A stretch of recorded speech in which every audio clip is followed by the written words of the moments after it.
저는 지금도 그날 오후 병원 식당에서 벌어진 일이 꿈만 같습니다. 아니, 꿈이었으면 좋았을 텐데요. 그런 순간이 있지 않습니까? 평범한 일상이 한순간에 뒤바뀌는, 그래서 인생이 완전히 달라져 버리는 그런 때 말이에요. 그날은 화요일이었어요. 오후 2시쯤이었을까요? 병원 지하 식당은 점심시간이 지나 한산했습니다. 형광등 불빛 아래 놓인 플라스틱 테이블들 사이로 환자복을 입은 사람들과 가족들이 듬성듬성 앉아 있었죠. 공기 중에는 소독약 냄새와 음식 냄새가 섞여 있었고 어딘가에서는 의료진을 부르는 안내방송이 흘러나오고 있었어요. 저와 남편은 구석자리에 앉아 김치찌개를 먹고 있었습니다. 남편은 며칠 전부터 입원 중이었거든요. 큰 병은 아니었지만 나이가 이신을 넘으니 회복이 더딘 상태였어요. 저는 매일 병원에 와서 남편과 함께 식사를 하곤 했죠. 평소보다 남편의 목소리가 작았어요. 병원에 있으면 사람이 작아지는 것 같습니다. 집에서는 그렇게 당당하던 사람도 하얀 병원복을 입고 나면 왠지 위축되어 보이거든요. 저는 반찬을 한 젓가락 집어 남편 앞으로 밀어줬어요. 결혼한 지 40년이 넘었지만 남편이 잘 먹는 모습을 보는 게 여전히 저에게는 기쁨이었거든요. 그때였어요. 갑자기 우리 맞은편 테이블에서 누군가 의자를 거칠게 밀며 일어서는 소리가 들렸습니다. 저는 무심코 고개를 돌렸죠. 50대 중반쯤 되어 보이는 여자분이 테이블 앞에 서 있었어요. 키는 보통이었고 짧게 자른 머리에 검은색 재킷을 입고 있었습니다. 얼굴은 화장을 했지만 어딘지 지쳐 보였죠. 그런데 그 여자분의 눈이 이상했습니다. 뭔가를 응시하고 있는데 그 시선이 너무 강렬해서 저도 모르게 그 시선을 따라갔어요. 그리고 깨달았습니다. 그 여자분이 바라보고 있는 건 바로 우리 테이블이었어요. 정확히는 제 남편을 보고 있었습니다. 순간 남편의 수저드는 손이 멈췄어요. 남편도 그 여자분을 보고 있었거든요. 그런데 남편의 표정이 순식간에 하얗게 변했습니다. 마치 유령을 본 사람처럼요. 저는 그런 남편의 얼굴을 본 적이 없었어요. 결혼해서 40년 넘게 살면서도 그런 당황한 모습은 처음이었거든요. 식당 안은 조용해졌어요. 다른 사람들도 하나둘 이상한 분위기를 눈치채기 시작했나 봅니다. 수저 소리마저 점점 작아지더니 결국 멈췄어요. 그 여자분은 천천히 우리 테이블을 향해 걸어왔습니다. 구두 소리만 식당 바닥에 딱딱거리며 울렸어요. 저는 심장이 빨리 뛰기 시작했습니다. 무슨 일인지 모르겠지만 뭔가 잘못되고 있다는 직감이 들었거든요. 여자분이 우리 테이블 바로 앞에 섰어요. 그리고 남편을 내려다보며 입을 열었습니다. 당신이 왜 여기 있죠? 목소리는 낮았지만 식당 전체에 울려 퍼졌어요. 마치 얼음 조각이 공기 중에 떨어지는 것 같았습니다. 남편은 대답하지 못했어요. 입만 벌린 채 그 여자분을 올려다보고 있었죠. 저는 무슨 일인지 알 수 없어서 남편과 그 여자분을 번갈아 보았습니다. 주변 테이블에 앉아있던 사람들이 모두 우리를 바라봤어요. 어떤 분은 수저를 든 채로 움직임을 멈췄고 어떤 분은 음료수 컵을 입가에 댄 채 굳어 있었습니다. 시간이 멈춘 것 같았어요. 에어컨 돌아가는 소리만 웅웅거렸고 멀리서 들려오는 병원 복도의 발자국 소리조차 크게 느껴졌어요. 저는 그때 직감했습니다. 이 평범한 화요일 오후가 우리 인생에서 결코 잊을 수 없는 날이 될 거라는 것을요. 때로는 삶이 그렇습니다. 아무것도 모르고 평범하게 살아가다가 갑자기 과거가 찾아오죠. 그것도 가장 예상치 못한 순간에 가장 예상치 못한 모습으로 말입니다. 남편의 얼굴을 보니 이미 그 과거가 무엇인지 알 것 같았어요. 40년을 함께 살면서 본 적 없는 표정이었거든요. 두려움과 당황, 그리고 뭔가 죄책감 같은 것이 뒤섞인 그런 표정이었습니다. 저는 그 순간 깨달았어요. 결혼해서 지금까지 제가 알고 있던 남편은 전부가 아니었다는 것을. 그리고 지금 이 여자분이 가져온 이야기는 우리 부부에게 큰 변화를 가져다 줄 거라는 것을 말입니다. 그 여자분의 두 번째 말이 나올 때까지 식당 안은 정말 조용했습니다. 그리고 그 다음에 벌어진 일들은 지금 생각해봐도 믿기 어려운 일들이었어요. 하지만 그 충격적인 만남을 이해하려면 그날 아침부터 이야기해야 할 것 같아요. 그날까지만 해도 모든 것이 평범했거든요. 저는 7시에 일어나 남편 병문안 갈 준비를 했어요. 남편 김정호가 입원한 지 벌써 일주일째였거든요. 처음엔 단순한 검사 목적이었는데 올해 72살인 남편이 갑자기 어지럼증으로 쓰러진 것이 지난달 일이었어요. 다행히 큰 병은 아니었지만 나이를 고려해서 정밀 검사를 받아보자는 의사 선생님 말씀에 며칠 더 있게 된 상황이었습니다. 남편은 젊었을 때 공무원으로 일했어요. 성실하고 꼼꼼한 성격으로 한 번 맡은 일은 끝까지 해내는 사람이었죠. 퇴직 후에는 동네 경로당에서 바둑도 두고 가끔 등산도 다니며 건강하게 지내던 참이었는데 갑자기 쓰러져서 저는 정말 놀랐어요. 저희 병원은 집에서 걸어서 10분 거리에 있는 중소규모의 종합병원이었습니다. 동네에서는 꽤 믿을 만한 곳으로 소문이 나 있었어요. 무엇보다 의료진들이 친절하고 환자 가족들을 배려하는 분위기가 좋았거든요. 매일 오전 10시쯤 병원에 가서 남편과 함께 점심을 먹고 오후에 잠시 산책을 한 뒤 저녁 무렵 집으로 돌아오는 게 제 일과가 되었어요. 그러다 보니 병원 지하 식당도 제법 익숙해졌죠. 병원 식당이라고 하면 보통 맛없고 비싸다는 선입견이 있지만 이곳은 그렇지 않았어요. 메뉴도 다양하고 가격도 합리적이었습니다. 특히 김치찌개와 된장찌개는 집에서 끓인 것처럼 구수한 맛이 났어요. 그날도 평소처럼 지하 식당으로 내려갔습니다. 화요일 오후 2시쯤이었으니 점심시간은 지났지만 병원 식당은 하루 종일 운영되거든요. 환자들과 보호자들이 식사 시간이 제각각이다 보니 그럴 수밖에 없었죠. 식당 안은 한산했어요. 20개 정도 되는 테이블 중에서 절반 정도만 사람들이 앉아 있었습니다. 대부분 환자복을 입은 분들과 그 가족들이었죠. 어떤 테이블에서는 환자분이 혼자 조용히 식사를 하고 계셨고 또 다른 테이블에서는 가족들이 둘러앉아 조곤조곤 이야기를 나누고 있었어요. 저희는 평소처럼 구석자리를 찾아 앉았습니다. 남편이 사람들 시선을 받는 걸 별로 좋아하지 않거든요. 병원에 입원해 있다는 게 왠지 창피하다고 생각하는 것 같았어요. 나이 드신 분들 중에 그런 분들이 계시잖아요. 자식들한테 짐이 되는 것 같아서 미안해 하시는 분들 말입니다. 메뉴를 고르면서 저는 남편의 얼굴을 살펴봤어요. 얼굴색이 이번 전보다는 많이 좋아졌습니다. 처음 쓰러졌을 때는 정말 놀랐거든요. 화장실에서 어지럼증으로 주저앉은 남편을 발견했을 때 저는 하늘이 무너지는 줄 알았어요. 다행히 검사 결과는 나쁘지 않았지만 70을 넘긴 나이에 갑자기 쓰러진다는 건 아무래도 불안한 일이니까요.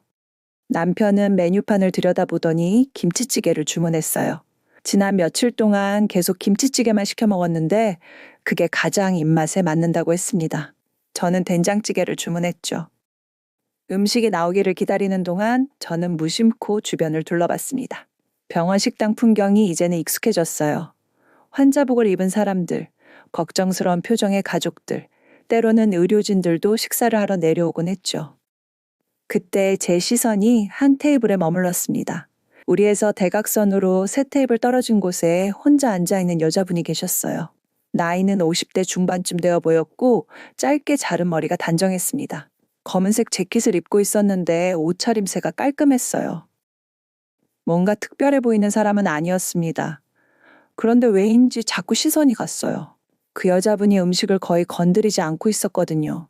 앞에는 비빔밥이 놓여 있었는데 젓가락질을 몇 번 했을 뿐 대부분 그대로 있었습니다. 무엇보다 그분의 표정이 인상적이었어요. 뭔가 깊은 생각에 잠겨 있는 것 같았습니다. 때로는 먼 곳을 바라보다가 때로는 테이블을 내려다보며 무언가를 골똘히 생각하고 있었죠. 저는 그분이 환자인지 보호자인지 궁금해졌습니다. 환자복을 입지 않은 걸 보니 보호자인 것 같은데 혼자 앉아있는 게 조금 이상했어요.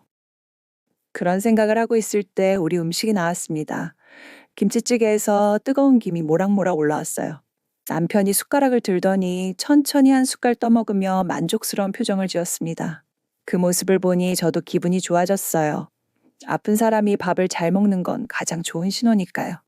저도 된장찌개를 한 숟갈 떠먹으며 다시 그 여자분을 힐끗 봤습니다. 여전히 음식에는 손을 대지 않고 있었어요. 그런데 이상한 건 그분의 시선이었습니다. 자꾸 우리 쪽을 보는 것 같았어요. 처음에는 착각인 줄 알았습니다. 병원에서 며칠 지내다 보니 신경이 예민해진 것 같기도 했고요. 하지만 몇 번 더 확인해 보니 확실했어요.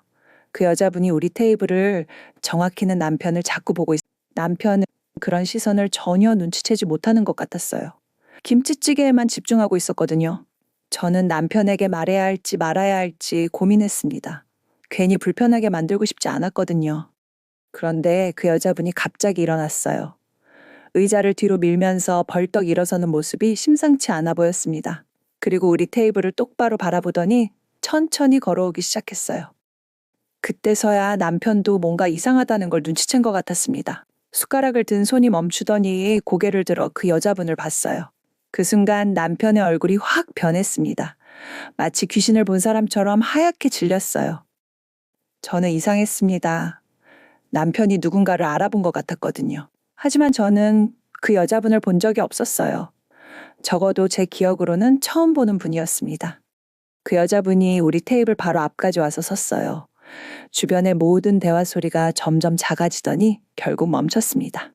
그리고 그 여자분이 남편을 내려다보며 입을 열었던 거예요. 바로 그때였죠. 식당 전체가 조용해진 게. 그 여자분이 우리 테이블 앞에 서자 주변 공기가 달라졌습니다. 마치 태풍이 오기 전처럼 무겁고 긴장감이 돌았어요. 저는 본능적으로 뭔가 큰 일이 벌어질 거라는 예감이 들었습니다. 여자분은 남편을 똑바로 내려다보고 있었어요. 그 시선이 너무 강렬해서 저까지 움츠러들 정도였습니다. 남편은 수저를 든 손이 떨리고 있었어요. 김치찌개에서 올라오는 김만 모락모락 피어오르고 있었죠. 혹시 김정호 씨 아니세요? 여자분이 낮은 목소리로 물었습니다. 조심스럽지만 확신에 찬 어조였어요. 마치 이미 답을 알고 있으면서도 확인하고 싶어 하는 그런 느낌이었습니다. 그리고 남편의 이름을 부를 때 왠지 친숙한 느낌이 들었어요. 처음 만나는 사이가 아닌 것 같았습니다. 남편은 대답하지 못했어요. 입술만 파르르 떨리고 있었죠. 저는 그런 남편의 모습을 처음 봤습니다. 결혼해서 40년 넘게 살면서도 이런 당황한 모습은 본 적이 없었거든요. 평소 침착하고 말을 조리 있게 하던 남편의 모습과는 너무 달랐어요. 주변 테이블에 앉아있던 사람들도 우리 쪽을 보기 시작했습니다. 처음에는 혹시머리 시선이었는데 점점 긴장감을 느끼는 것 같았어요. 어떤 분은 수저를 들다가 멈춘 채로 우리를 바라보고 계셨고 어떤 분은 음료수 컵을 입가에 댄 채 굳어 있었습니다. 정호 씨, 맞죠? 여자분이 다시 물었습니다. 이번에는 목소리에 확신이 더 실려 있었어요. 남편이 마침내 고개를 끄덕였어요. 아주 작게, 거의 보이지 않을 정도로요. 하지만 그것만으로도 충분했습니다. 여자분의 얼굴에 복잡한 감정이 스쳐갔거든요. 역시 맞네요. 여자분이 작게 웃었어요. 하지만 그 웃음에는 기쁨이 없었습니다. 오히려 쓸쓸하고 아픈 감정이 섞여 있었죠. 저는 그 순간 이 만남이 우연이 아니라는 걸 깨달았어요. 남편이 입을 열려고 했지만 말이 나오지 않았어요. 목이 메인 것 같았습니다. 저는 이 상황이 점점 무거워지는 걸 느꼈어요. 주변 사람들의 시선도 부담스러웠고 무엇보다 남편이 너무 힘들어하는 것 같았습니다. 여자분은 그런 모습을 조용히 지켜보고 있었습니다. 서두르지 않았어요. 마치 이 순간을 오래 기다려온 것처럼 차분했습니다. 그래서 저는 용기를 내서 말을 걸어봤어요. 실례지만 저희를 아시는 분인가요? 제가 조심스럽게 물었습니다. 여자분이 저를 보더니 잠시 망설이는 것 같았어요. 그러다가 고개를 가로저었습니다. 아니요, 부인을 아는 건 아니고 정호 씨만 알고 있어요. 그 말을 들은 순간 저는 가슴이 철렁했어요. 남편만 안다는 건 무슨 의미일까요? 그리고 왜 이렇게 오랜 시간이 흐른 뒤에 나타난 걸까요? 남편이 마침내 입을 열었어요. 미안해요. 첫 마디가 사과였습니다. 그것도 아주 간절한 사과였어요. 저는 그 순간 충격을 받았습니다. 남편이 사과한다는 건 뭔가 잘못한 일이 있다는 얘기잖아요. 여자분은 남편의 사과를 듣고 눈을 감았어요.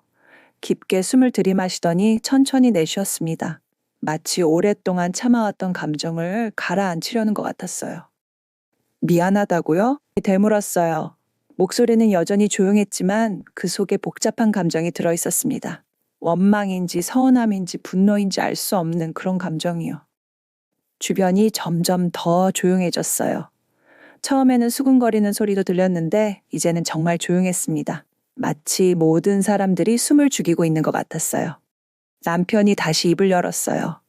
정말 미안해요. 그때 제가... 하지만 끝까지 말하지 못했어요. 여자분이 손을 들어 막았거든요. 여기서 그런 얘기 하지 마세요. 여자분이 말했어요. 주변을 둘러보더니 사람들이 모두 우리를 보고 있다는 걸 의식한 것 같았어요. 저도 그제서야 우리가 구경거리가 되고 있다는 걸 깨달았습니다. 여자분이 주변을 다시 둘러봤어요. 그리고 작은 목소리로 말했습니다. 병실 번호 알려주세요. 나중에 조용한 곳에서 얘기해요. 남편은 머뭇거렸어요. 저를 힐끗 보더니 다시 여자분을 봤죠. 그런 남편의 모습을 보니 저는 더욱 혼란스러웠어요. 아니면 제가 물어봐서 찾아갈게요. 여자분이 단호하게 말했어요. 포기하지 않겠다는 의지가 느껴졌습니다. 남편이 한숨을 쉬더니 병실 번호를 작은 목소리로 말했어요. 여자분은 고개를 끄덕이며 그 번호를 기억했어요. 오늘 오후에 갈게요. 여자분이 말하고는 돌아서려고 했어요. 그런데 갑자기 멈추더니 다시 남편을 봤습니다. 그 말에는 진심이 담겨 있었어요. 원망하고 있으면서도 남편의 건강을 걱정하는 복잡한 마음이 느껴졌습니다. 남편은 대답하지 못했어요. 고개만 숙인 채 있었죠. 여자분이 자리로 돌아갔어요. 하지만 음식에는 손을 대지 않았습니다. 그냥 가방을 들고 식당을 나가버렸어요. 여자분이 나간 후에도 한동안 식당은 조용했어요. 사람들이 서로 눈짓하며 뭔가 큰일이 벌어진 것 같다는 걸 직감하고 있었죠. 저는 남편을 봤어요. 남편은 김치찌개를 그냥 내려다보고만 있었습니다. 식욕이 완전히 사라진 것 같았어요.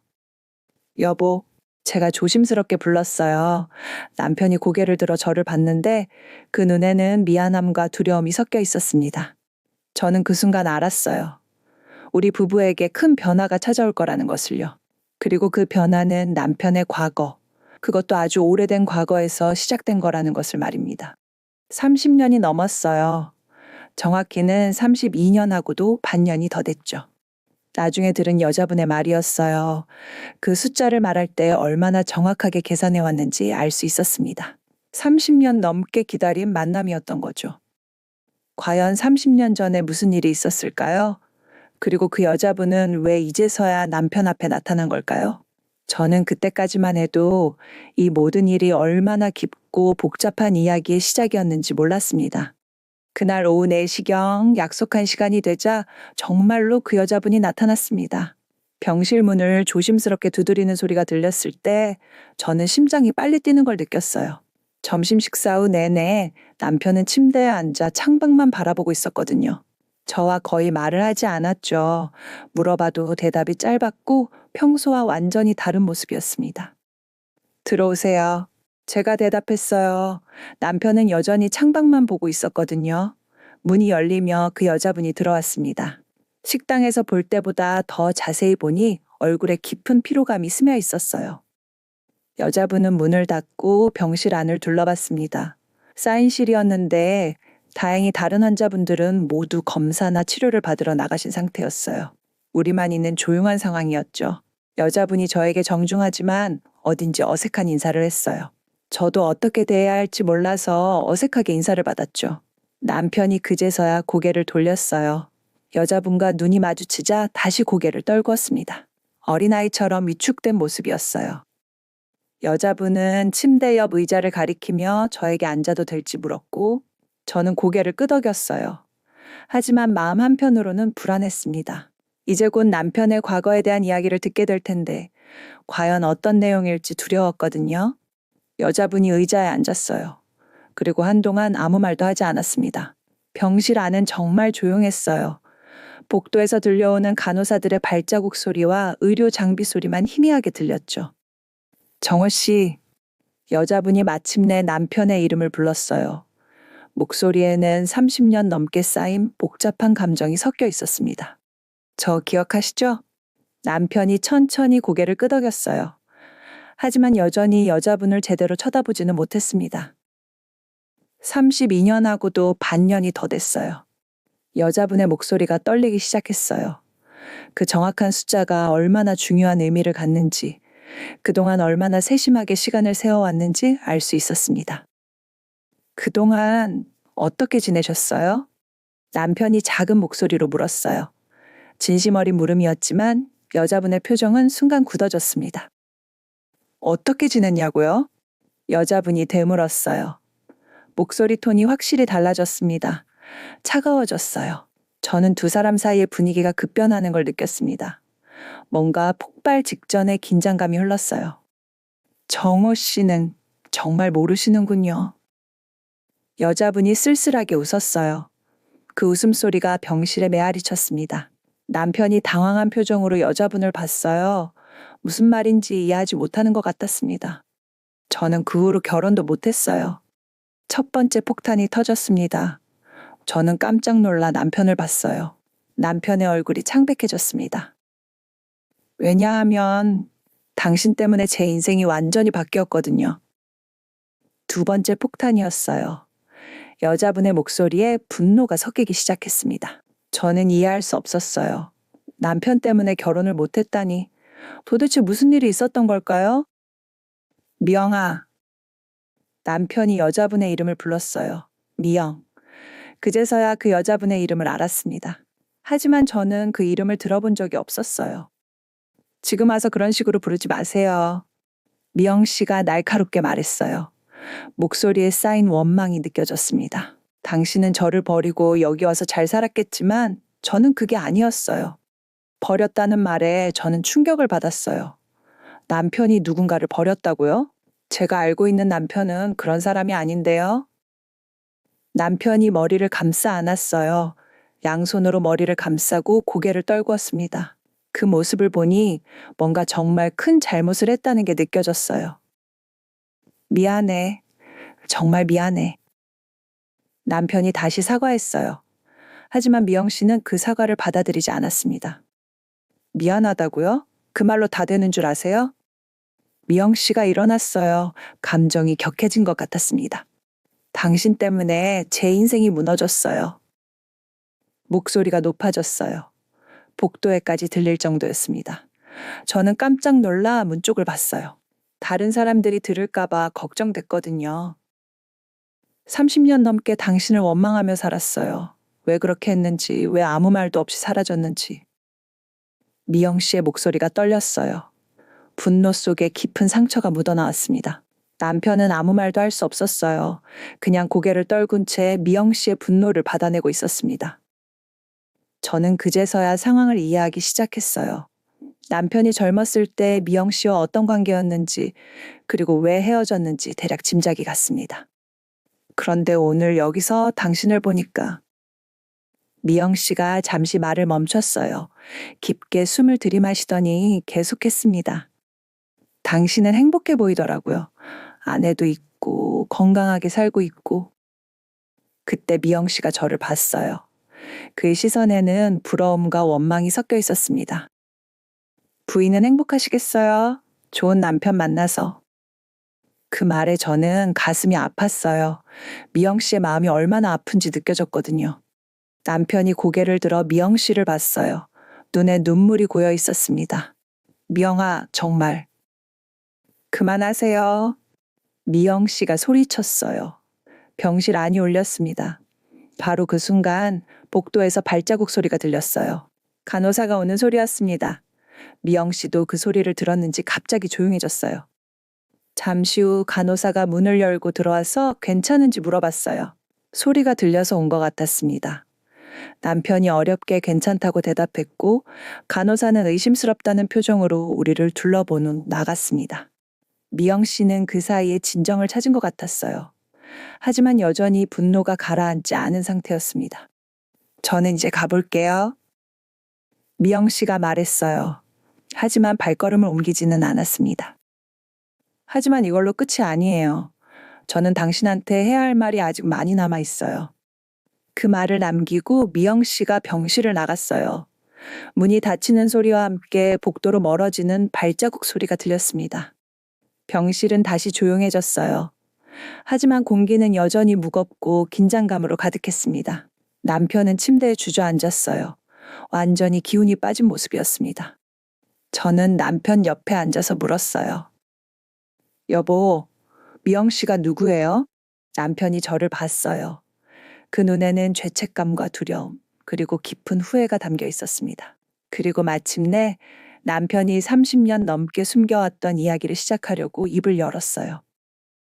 남편이 이야기를 시작하기까지 한참이 걸렸습니다. 입술을 여러 번 벌렸다 닫기를 반복하더니 마침내 깊은 한숨과 함께 30년 전 그 시간 속으로 들어갔어요. 그건 내가 35살 때 일이야. 남편의 목소리는 떨리고 있었어요. 10년 넘게 가슴 깊이 묻어둔 기억을 꺼내는 게 얼마나 힘든 일인지 느껴졌습니다. 그때 남편은 중앙정부 공무원으로서 지방 근무를 하고 있었다고 했어요. 당시에는 승진을 위해 지방 근무를 해야 하는 시스템이었거든요. 전라도의 작은 시골 도시였는데 서울에서 혼자 내려가 2년 동안 근무하기로 되어 있었대요. 처음 내려갔을 때는 정말 외로웠어. 남편이 창밖을 바라보며 말했어요. 그 시선은 현재가 아닌 30년 전 어느 시골 도시를 보고 있는 것 같았습니다. 당시 저는 첫째 아이를 임신 중이었어요. 입덧이 심해서 남편을 따라 내려갈 수 없는 상황이었죠. 그래서 남편 혼자 내려가서 근무하고 한 달에 한두 번 서울로 올라와 저를 만나는 형태로 지냈던 거예요. 지금 생각해보면 그 분리된 생활이 모든 문제의 시작이었던 것 같아요. 남편은 그곳에서 하숙을 했다고 했어요. 시내 중심가에 있는 작은 하숙집이었는데 주인 할머니와 하숙생 대여섯 명이 함께 살고 있었대요. 그중에 미영 씨도 있었던 거죠. 미영이는 그곳에서 초등학교 선생님을 하고 있었어. 남편의 목소리가 더욱 작아졌어요. 미영 씨의 이름을 부를 때마다 죄책감이 드러났습니다. 미영 씨는 당시 28살이었다고 해요. 사범대학을 졸업하고 고향으로 내려와서 교직에 몸담고 있었던 거죠. 착하고 성실한 사람이었는데 아직 결혼하지 않고 있었대요. 그때는 지금과 달리 28살에 결혼하지 않은 여성이 드물었거든요. 처음에는 그냥 같은 하숙집 사람들끼리 인사만 나누는 사이였는데 남편이 말끝을 흐렸어요. 저는 이미 무슨 이야기가 나올지 짐작하고 있었지만 직접 들으니 가슴이 무거워졌습니다. 하숙집에서 함께 지내다 보니 자연스럽게 가까워졌다고 해요. 저녁 식사 후에 거실에서 대화를 나누기도 하고 주말에는 동네를 함께 산책하기도 했대요. 남편은 서울 사람으로서 그 작은 도시가 낯설었고 미영 씨는 그런 남편에게 여러 가지 도움을 줬다고 했어요. 미영이가 참 따뜻한 사람이었어. 내가 감기에 걸렸을 때는 죽을 끓여주기도 하고 빨래하는 것도 도와주고 남편이 회상에 잠긴 듯 말했어요. 그런 남편의 모습을 보니 저는 복잡한 기분이 들었습니다. 남편이 다른 여자를 그렇게 따뜻하게 기억하고 있다는 게 마음 한편으로는 아팠거든요. 몇 달이 지나면서 두 사람은 점점 가까워졌다고 해요. 단순한 하숙집 동료가 아닌 특별한 관계가 되어갔던 거죠. 미영 씨는 남편이 기혼자라는 걸 알고 있었지만 멀리 떨어져 혼자 지내는 남편을 보며 연민의 정을 느꼈던 것 같아요. 그때 나는 정말 혼란스러웠어. 남편이 고백했어요. 서울에 있는 임신한 아내와 매일 마주치는 미영 씨 사이에서 갈등했던 거죠. 저는 그때 상황이 그려졌어요. 젊은 남자가 혼자 낯선 곳에서 지내면서 따뜻하게 대해주는 여자를 만나게 된 거죠. 게다가 아내는 멀리 있고 임신으로 인해 만나는 것도 어려운 상황이었고요. 하지만 그래도 남편에게는 저라는 아내가 있었고 뱃속에는 아이까지 있었잖아요. 그런데 어느 날 미영이가 나한테 고백을 했어. 남편의 목소리가 더욱 떨렸어요. 그때의 충격이 아직도 생생한 것 같았습니다. 미영 씨는 남편이 기혼자라는 걸 알면서도 사랑한다고 고백했대요. 자신도 어쩔 수 없는 마음이라고. 남편이 서울로 돌아가기 전에 꼭 말하고 싶었다고 했던 거죠. 나는 그때 뭐라고 대답해야 할지 몰랐어. 남편이 머리를 감쌌어요. 그때의 혼란스러운 감정이 되살아난 것 같았습니다. 하지만 남편도 미영 씨에게 마음이 있었던 게 분명해 보였어요. 그렇지 않다면 이렇게까지 괴로워할 리 없었거든요. 그래서 잠깐 동안이지만 미영이와 남편이 말을 끝내지 못했어요. 하지만 저는 이미 알고 있었습니다. 남편과 미영 씨가 잠시나마 연인 관계였다는 것을요. 얼마나 오래? 제가 조심스럽게 물었어요. 궁금하면서도 듣기 싫은 질문이었습니다. 석 달 정도. 남편이 작은 목소리로 대답했어요. 석 달. 짧다면 짧고 길다면 긴 시간이었어요. 하지만 그 석 달이 미영 씨에게는 인생을 바꿀 만큼 소중한 시간이었을 거예요. 그런데 지방 근무 기간이 끝나가면서 나는 서울로 돌아와야 했어. 그때 미영이한테 같이 서울로 가자고 했어. 남편의 고백에 저는 깜짝 놀랐어요. 남편이 미영 씨에게 그런 제안을 했다니요. 그럼 저는 어쩌라는 거였을까요? 하지만 미영이는 거절했어. 기혼자인 나와는 떳떳하게 함께할 수 없다고 했지.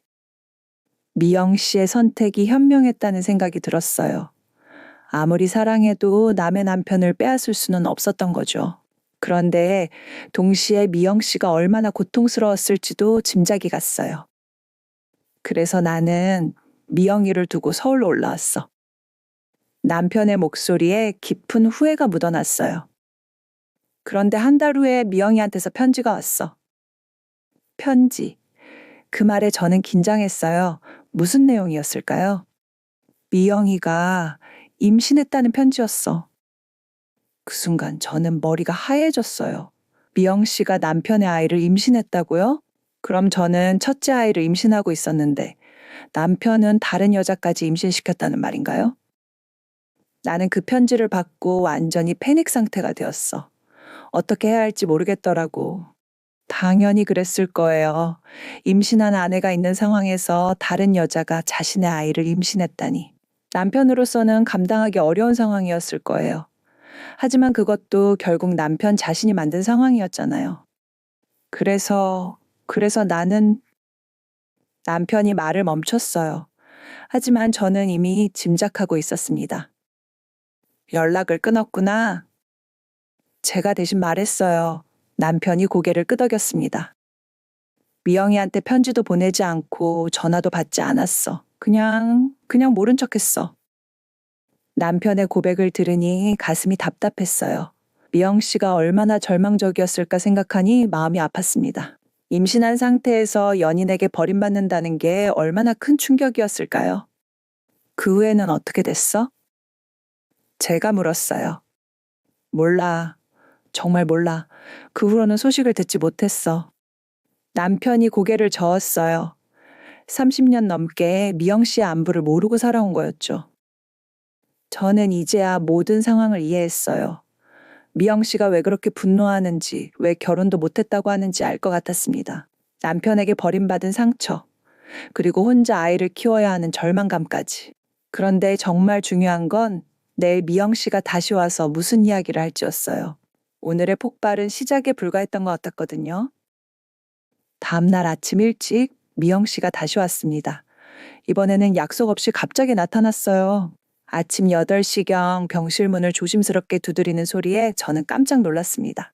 어젯밤 남편의 과거 이야기를 들으며 늦게까지 잠들지 못했던 터라 더욱 놀라웠어요. 들어오세요. 제가 대답했어요. 남편은 아직 잠에서 채 깨지 않은 상태였거든요. 문이 열리며 미영 씨가 들어왔는데 어제와는 완전히 달라 보였어요. 어제의 분노와 격양된 감정은 사라지고 차분해진 모습이었습니다. 손에는 작은 봉투 하나를 들고 있었어요. 남편이 문 열리는 소리에 눈을 떴어요. 미영 씨를 보자 몸을 일으켜 세웠습니다. 어제의 충격 때문인지 얼굴이 많이 야위어 보였어요. 일찍 와서 죄송해요. 하지만 오늘 서울로 돌아가야 해서. 미영 씨가 조심스럽게 말했어요. 서울로 돌아간다는 말에 저는 의외라는 생각이 들었습니다. 어제 그렇게 해야 할 말이 많다고 하더니 벌써 돌아간다고요? 미영 씨는 어제 앉았던 의자에 다시 앉았어요. 그리고 한동안 아무 말도 하지 않았습니다. 병실 안에는 어제와는 완전히 다른 분위기가 흘렀어요. 격한 분노보다는 깊은 슬픔과 체념 같은 감정이 짙게 깔려 있었죠. 정호 씨, 미영 씨가 남편을 불렀어요. 목소리가 어제보다 훨씬 조용했습니다. 어제는 너무 감정적이었어요. 미영 씨가 사과했어요. 하지만 그 사과에는 후회의 뜻보다는 단순히 방식이 격했다는 정도의 의미가 담겨 있었죠. 30년 넘게 당신을 원망했어요.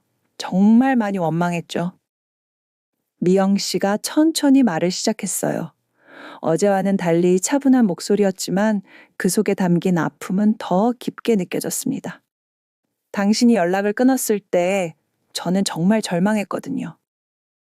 미영 씨의 눈에 눈물이 고였어요. 하지만 흘리지는 않았습니다. 저는 미영 씨의 이야기를 들으며 그때의 상황을 상상해 봤어요. 임신한 상태에서 연인에게 완전히 버림받은 젊은 여교사의 절망감이 얼마나 컸을까요? 남편이 조심스럽게 입을 열었어요. 아이는 어떻게 됐어요? 30년 넘게 궁금해했던 질문이었을 거예요. 미영 씨가 잠시 망설이더니 대답했어요. 지우지 못했어요. 그 말에 남편의 얼굴이 하얗게 변했어요. 저도 충격을 받았습니다. 아이를 낳았다는 뜻이었거든요. 그래서 혼자 키웠어요. 32년 동안. 미영 씨의 고백에 병실이 조용해졌어요.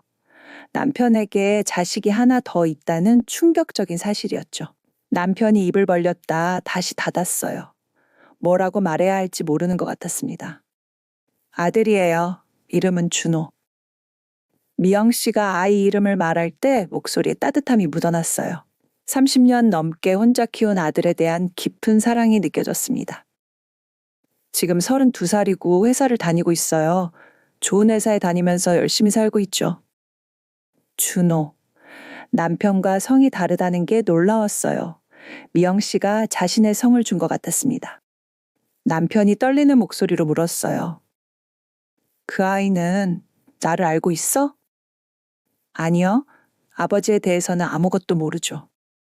미영 씨의 대답에 남편이 안도하는 것 같았어요. 하지만 동시에 미안함도 느끼는 것 같았습니다. 어떻게 혼자 키웠어요? 남편이 진심으로 궁금해하며 물었어요. 미영 씨가 쓸쓸하게 웃었어요. 처음에는 정말 힘들었어요. 미혼모라는 시선도 견디기 어려웠고 경제적으로도 어려웠죠. 그때는 지금보다 미혼모에 대한 사회적 시선이 훨씬 차가웠거든요. 특히 시골에서는 더욱 그랬을 거예요. 교직도 그만둬야 했어요. 아이를 키우면서 일하기가 어려워서. 미영 씨가 꿈이었던 교직을 포기했다는 말에 저는 가슴이 아팠어요. 사랑하는 일을 포기하고 아이를 키운 거였죠. 그래서 서울로 왔어요. 시골에서는 도저히 살 수 없을 것 같아서. 미영 씨는 아이가 3살 때 서울로 올라왔다고 했어요. 낯선 도시에서 혼자 아이를 키우며 살아온 거였죠. 식당에서 일하고 청소 일도 하고 할 수 있는 일은 다 했어요. 아이를 위해서라면 뭐든 할 수 있었거든요. 미영 씨의 이야기를 들으니 얼마나 고생했는지 짐작이 갔어요. 혼자 아이를 키우면서 생계를 유지한다는 게 얼마나 어려운 일인지 모르는 사람은 없으니까요. 그런데 말이에요. 미영 씨가 갑자기 말의 방향을 바꿨어요. 준호가 대학에 들어갔을 때였어요. 아이가 저한테 물어보더라고요. 아버지는 어떤 사람이었냐고. 남편이 긴장한 것 같았어요. 자신에 대한 이야기가 나올까봐 걱정하는 것 같았습니다. 저는 그때 처음으로 준호한테 말했어요. 아버지는 좋은 사람이었다고. 미영 씨의 말에 남편이 놀란 표정을 지었어요. 준호한테는 아버지가 사고로 돌아가셨다고 했거든요. 그게 아이한테는 더 나을 것 같았어요. 미영 씨가 아이에게 거짓말을 한 이유를 설명했어요. 아이를 보호하기 위한 선택이었던 거죠. 하지만 정말 신기한 건 준호가 당신을 많이 닮았어요. 미영 씨가 손에 들고 있던 봉투를 꺼냈어요. 그 안에는 사진들이 들어있었습니다. 보세요. 미영 씨가 사진 한 장을 남편에게 내밀었어요. 남편이 떨리는 손으로 받았습니다. 사진 속에는 젊은 남성이 웃고 있었어요. 확실히 남편과 닮은 점이 많았습니다. 특히 눈매가 똑같았어요. 남편이 사진을 보며 눈물을 흘렸어요. 처음 보는 자신의 아들 사진에 감동했던 것 같습니다. 준호는 성실하고 착한 아이로 자랐어요. 당신을 닮아서인지 공부도 잘했고 지금도 회사에서 인정받으며 일하고 있어요. 미영 씨가 자랑스럽게 말했어요. 30년 넘게 혼자 키운 아들에 대한 자부심이 느껴졌습니다.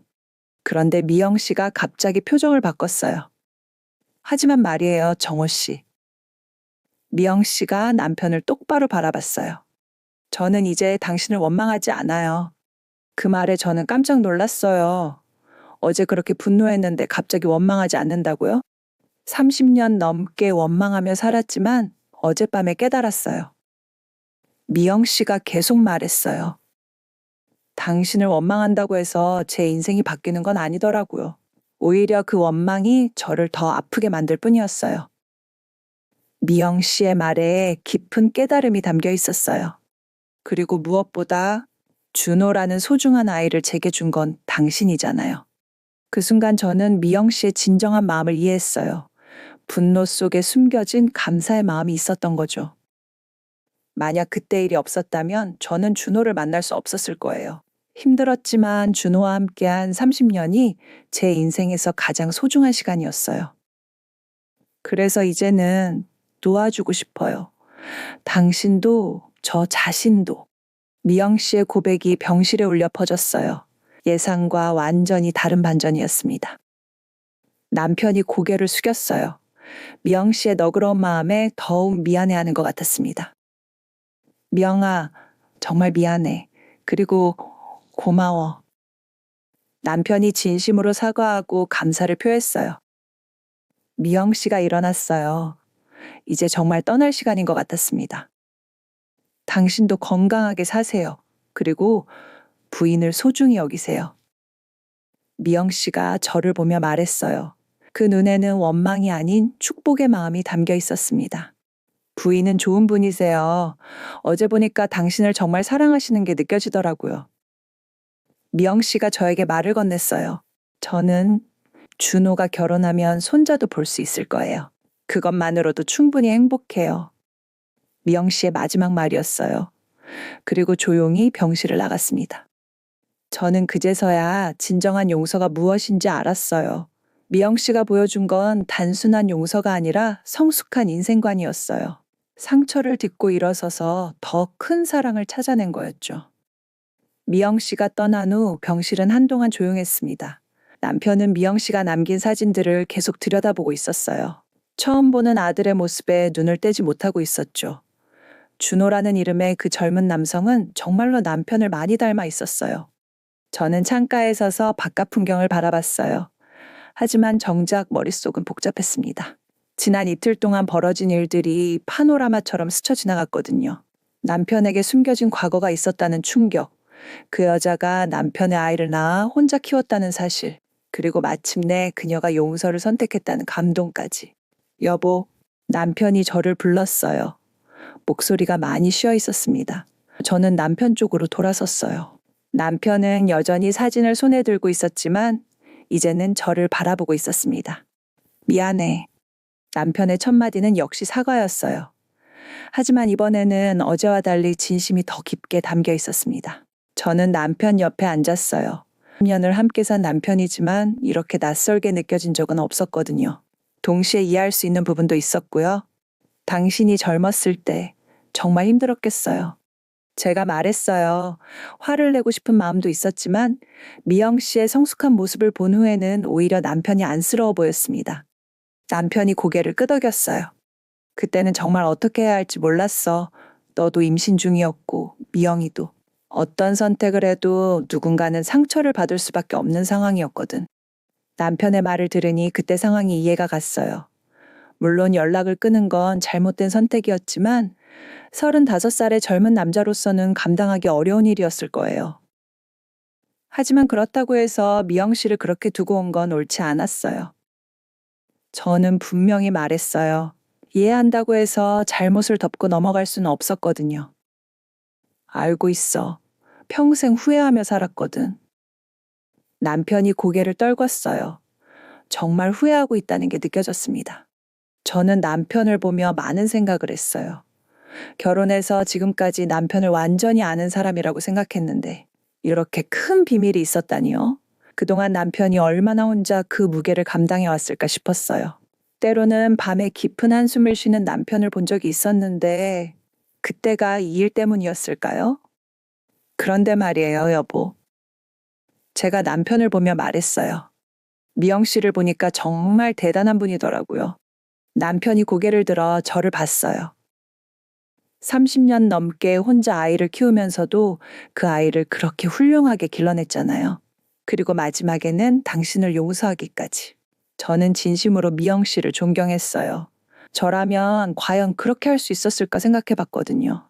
아마 원망에 사로잡혀 평생을 보냈을지도 모르겠어요. 나도 그래. 미영이는 정말 강한 사람이야. 남편도 동감했어요. 목소리에 깊은 존경이 묻어났습니다. 우리는 한동안 말없이 앉아 있었어요. 각자 생각에 잠겨 있었죠. 저는 그동안 제가 얼마나 좁은 세상에서 살아왔는지 깨달았어요. 결혼하고 나서는 남편과 아이들, 그리고 집안일이 제 세상의 전부였거든요.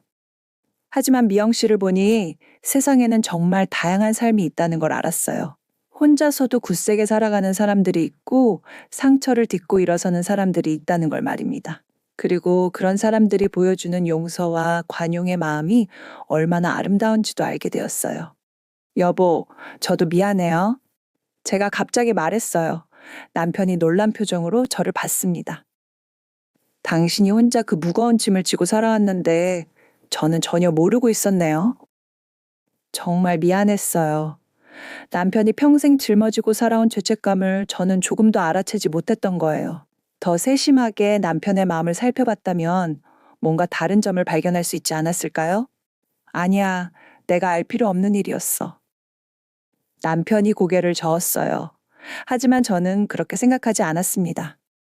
부부라면 모든 걸 나눠야 하는 거 아닌가요? 기쁨도, 슬픔도, 심지어 죄책감까지도요. 저는 그동안 제가 얼마나 안일하게 살아왔는지 반성했어요. 남편의 마음을 제대로 들여다보려고 노력하지 않았던 것 같아요. 그저 겉으로 드러나는 것들만 보고 남편을 안다고 생각했던 거죠. 남편이 저를 보며 눈물을 흘렸어요. 미안함과 고마움이 섞인 눈물이었습니다. 고마워. 정말 고마워. 남편이 제 손을 꽉 잡았어요. 그 손이 많이 떨리고 있었습니다. 저는 그때 깨달았어요. 결혼이라는 게 단순히 행복한 순간들을 함께 나누는 것만이 아니라는 걸요.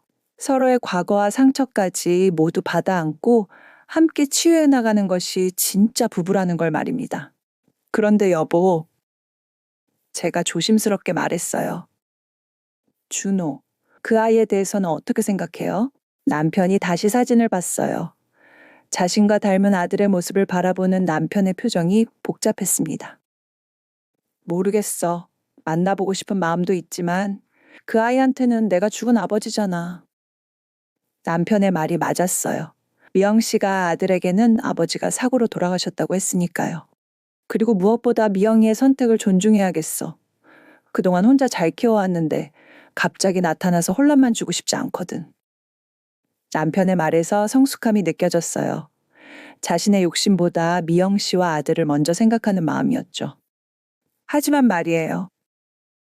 제가 말했어요. 언젠가 기회가 되면 그 아이가 원한다면 만나볼 수도 있지 않을까요? 남편이 저를 봤어요. 놀라는 것 같았습니다. 괜찮겠어? 네, 그 아이도 당신의 자식이잖아요.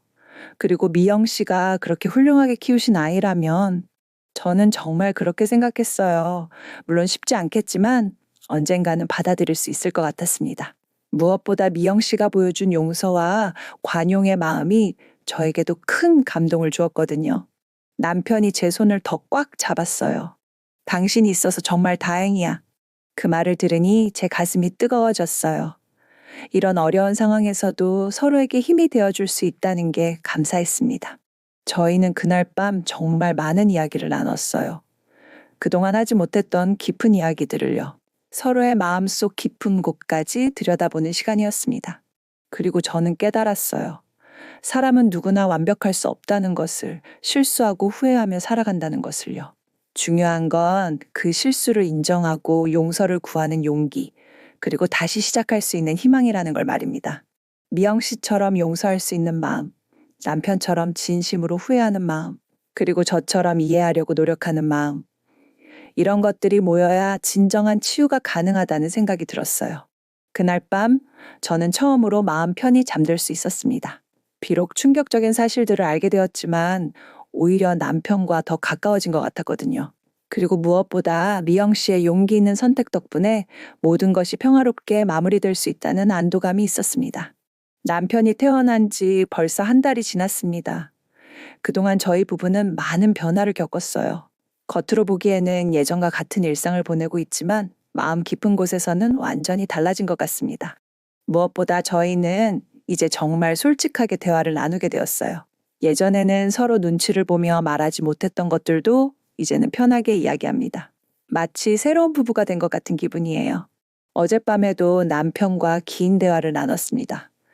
미영 씨와의 만남 이후 느꼈던 것들에 대해서 말이에요. 그러면서 저는 깨달았어요. 이번 일을 통해 제가 얼마나 많은 것을 배웠는지를 말입니다. 첫 번째로 배운 것은 상처는 시간만으로는 치료되지 않는다는 사실이었어요.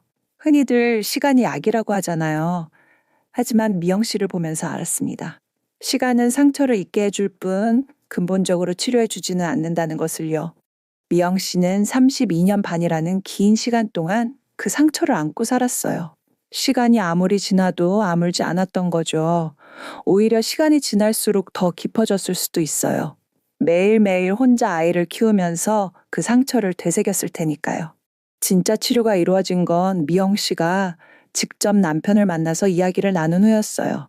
그리고 스스로 용서를 선택한 후였고요. 상처는 능동적인 선택과 용기 있는 행동을 통해서만 치료될 수 있다는 걸 배웠습니다. 두 번째로 깨달은 건 노년에도 과거의 그림자가 언제든 찾아올 수 있다는 것이었어요. 저는 그동안 나이가 들면 과거는 모두 정리된다고 생각했거든요. 젊은 시절의 실수나 후회 같은 것들은 세월과 함께 자연스럽게 사라진다고 믿었어요. 하지만 아니었어요. 남편은 70이 넘은 나이에도 여전히 젊은 시절의 죄책감을 짊어지고 있었어요. 그리고 그 과거는 가장 예상치 못한 순간에 가장 예상치 못한 방식으로 다시 나타났죠. 이걸 보면서 저는 생각했어요. 나이가 든다고 해서 과거에서 완전히 자유로워지는 건 아니구나. 오히려 나이가 들수록 더 많은 과거를 떠안고 살아가는 것일 수도 있겠구나 하고 말입니다. 그래서 더욱 중요한 것은 젊을 때부터 자신의 행동에 책임을 지는 자세라고 생각해요. 언젠가는 모든 일에 대한 책임을 져야 하는 순간이 온다는 걸 알고 살아야 한다는 거죠. 세 번째로 배운 것은 관계의 끝맺음에 대한 것이었어요. 남편과 미영 씨의 관계는 제대로 된 끝맺음 없이 일방적으로 끝났어요. 남편이 연락을 끊어버린 거죠. 그 결과 30년 넘게 양쪽 모두 아픈 마음을 안고 살아야 했어요. 만약 그때 남편이 용기를 내서 미영 씨와 진솔한 대화를 나눴다면 어땠을까요? 물론 쉽지 않았겠지만 적어도 이렇게 오랫동안 상처를 안고 살진 않았을 거예요. 미영 씨도 그렇게 원망에 사로잡혀 살지 않았을 테고요. 관계의 끝맺음에는 진정한 대화와 상호 이해가 필요하다는 걸 배웠습니다. 비록 늦었지만 남편이 진심으로 사과했고 미영 씨가 그것을 받아들였을 때 비로소 진정한 끝맺음이 이루어졌어요. 저는 그동안 제가 맺어온 관계들을 돌아봤어요. 혹시 제대로 끝내지 못한 관계는 없을까요? 상처를 주고도 사과하지 못한 사람은 없을까요? 다행히 큰 것은 없었지만 작은 것들이 몇 개 있더라고요. 그래서 저는 결심했어요. 용기를 내서 그 사람들에게 연락해 보기로요. 비록 작은 일이라도 마음에 걸리는 게 있다면 늦기 전에 정리하자고 말입니다. 네 번째 깨달음은 용서의 진정한 의미에 대한 것이었어요. 미영 씨가 보여준 용서는 정말 놀라웠어요. 30년 넘게 원망하며 살았던 사람을 그렇게 쉽게 용서할 수 있다니요. 처음에는 이해할 수 없었어요. 저라면 과연 그렇게 할 수 있을까 싶었거든요. 하지만 곰곰 생각해보니 미영 씨의 용서는 남편을 위한 게 아니었어요. 바로 자기 자신을 위한 선택이었던 거죠. 미영 씨는 말했잖아요. 원망한다고 해서 인생이 바뀌는 건 아니라고요. 오히려 원망은 자신을 더 아프게 할 뿐이었어요. 용서는 상대방을 위한 것처럼 보이지만 실제로는 자신을 자유롭게 해주는 선택이었던 거예요. 저도 그동안 누군가를 원망하며 살았던 적이 있어요. 시어머니에 대한 서운함, 형제들에 대한 불만, 친구들에 대한 배신감 같은 것들 말이에요. 하지만 이제는 알겠어요. 그런 감정들이 상대방에게는 별다른 영향을 주지 못하고 오히려 저만 힘들게 만든다는 것을요. 그래서 저도 미영 씨를 본받기로 했어요. 마음속에 있는 원망과 서운함을 하나씩 놓아주기로 말입니다. 그것이 저 자신을 위한 일이니까요. 다섯 번째로는 부부간의 진정한 소통에 대해 깨달았어요. 저희는 40년 넘게 함께 살면서도 정작 중요한 이야기는 나누지 않고 있었어요. 서로를 완전히 아는 사람이라고 생각했지만 실제로는 표면적인 것만 알고 있었던 거죠. 이번 일을 통해서 저희는 진짜 소통이 무엇인지 배웠어요. 단순히 일상적인 대화를 나누는 게 아니라 마음 깊은 곳의 이야기까지 나눌 수 있어야 진정한 소통이라는 걸요. 지금은 남편과 정말 깊은 이야기를 나눠요. 어릴 적 꿈이었던 것부터 지금도 가슴 한구석에 남아있는 아픔까지도요. 그러니까 오히려 더 가까워진 것 같아요. 마지막으로 깨달은 것은 완벽한 삶에 대한 환상을 버리는 것이었어요. 저는 그동안 완벽한 삶을 살아야 한다고 생각했어요. 실수하지 않고 후회하지 않는 그런 삶 말이에요. 하지만 미영 씨와 남편을 보면서 깨달았어요. 완벽한 삶이란 존재하지 않는다는 것을요. 모든 사람은 실수하고 상처받고 후회하며 살아간다는 것을요.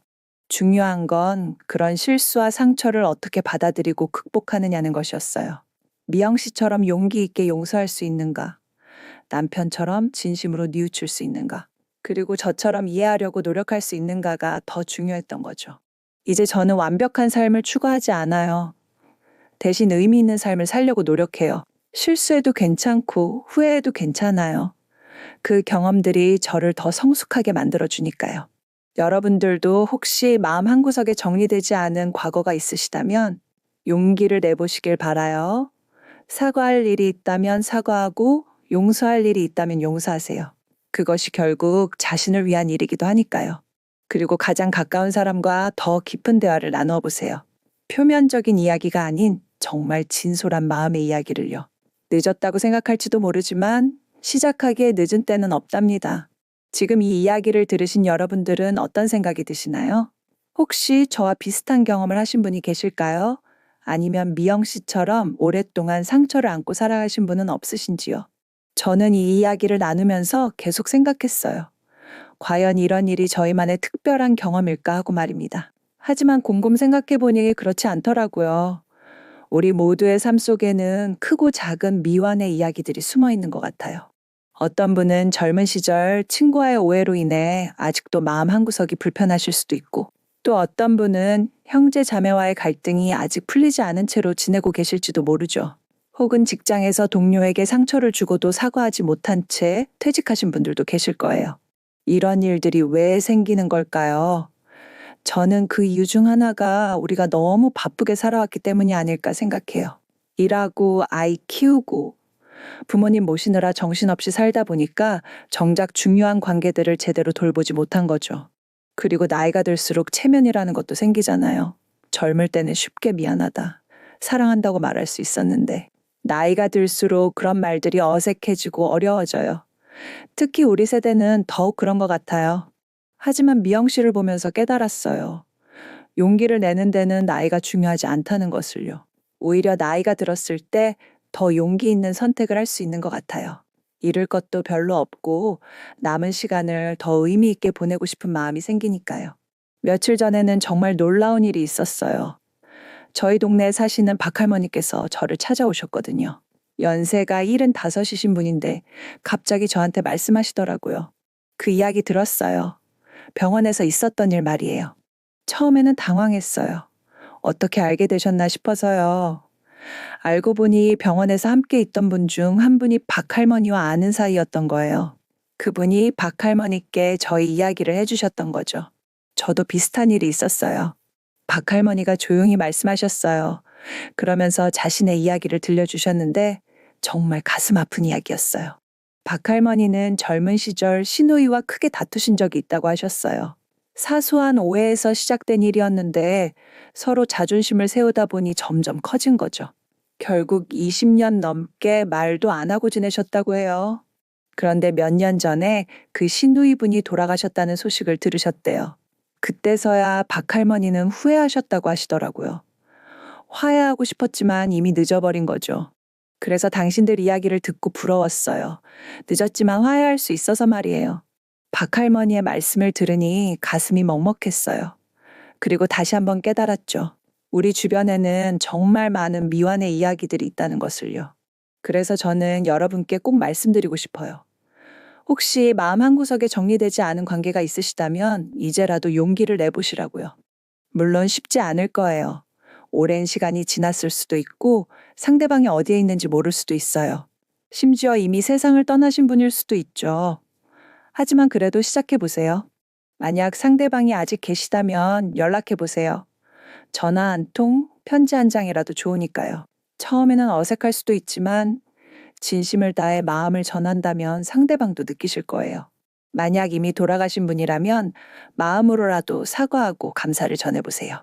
그분의 무덤을 찾아가거나 아니면 조용한 곳에서 혼자 그분을 떠올리며 하고 싶었던 말들을 해보세요. 상대방이 듣지 못한다고 해도 여러분의 마음은 분명 평안해질 거예요. 그리고 가장 중요한 건 지금부터라도 가까운 사람들과 더 진솔한 대화를 나누시라는 거예요. 부부 간에, 부모 자식 간에, 형제 자매 간에 정말 마음속 깊은 이야기를 해보세요. 사랑한다, 고맙다, 미안하다는 말을 더 자주 하세요. 처음에는 어색할 수도 있지만 점점 자연스러워질 거예요.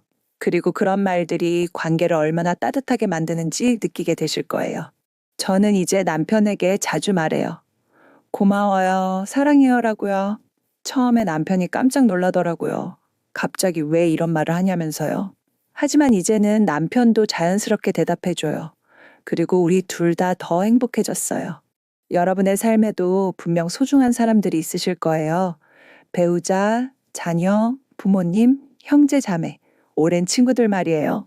그분들에게 여러분의 마음을 더 자주, 더 솔직하게 표현해 보세요. 나이가 든다고 해서 사랑을 표현하는 게 어색한 일은 아니에요. 오히려 나이가 들수록 더 소중한 게 무엇인지 알게 되잖아요. 그렇다면 그 소중함을 표현하는 것도 당연한 일이겠죠. 그리고 만약 누군가에게 상처를 주었다면 늦지 않게 사과하세요. 자존심 때문에, 체면 때문에 미루지 마시고요. 진심으로 사과한다면 상대방도 분명 마음을 열어주실 거예요. 반대로 누군가를 용서해야 할 일이 있다면 그것도 늦지 않게 하세요. 미영 씨의 말처럼 원망한다고 해서 우리 인생이 바뀌는 건 아니니까요. 오히려 용서가 우리 자신을 자유롭게 해줄 거예요. 저는 이번 일을 겪으면서 정말 많은 것을 배웠어요. 그리고 여러분과 이 이야기를 나누면서 또 한 번 깨달았습니다. 우리는 모두 비슷한 고민을 하며 살아가고 있다는 것을요. 완벽한 인생은 없어요. 모든 사람은 실수하고 후회하며 살아갑니다. 하지만 그 실수와 후회를 어떻게 받아들이고 극복하느냐가 우리 인생의 진짜 의미를 만들어가는 것 같아요. 이제 마지막으로 여러분께 질문을 하나 드리고 싶어요. 여러분의 삶에는 아직 풀지 못한 과거의 상처가 있나요? 화해하고 싶지만 용기 내지 못한 관계가 있나요? 사과하고 싶지만 기회를 놓친 사람이 있나요? 만약 그런 것들이 있으시다면 지금이라도 용기를 내보시길 바라요. 늦었다고 생각하지 마세요. 화해와 용서, 그리고 진정한 소통에는 때가 따로 없으니까요. 그리고 오늘부터라도 가까운 사람들에게 여러분의 마음을 더 자주 표현해 보세요. 사랑한다는 말, 고맙다는 말, 미안하다는 말을 아끼지 마시고요. 그것이 바로 우리가 남은 인생을 더 의미 있고 아름답게 만들어가는 방법이 아닐까 생각합니다. 여러분 모두 행복하시길 바랍니다. 그리고 용기 있는 선택을 하시길 응원합니다.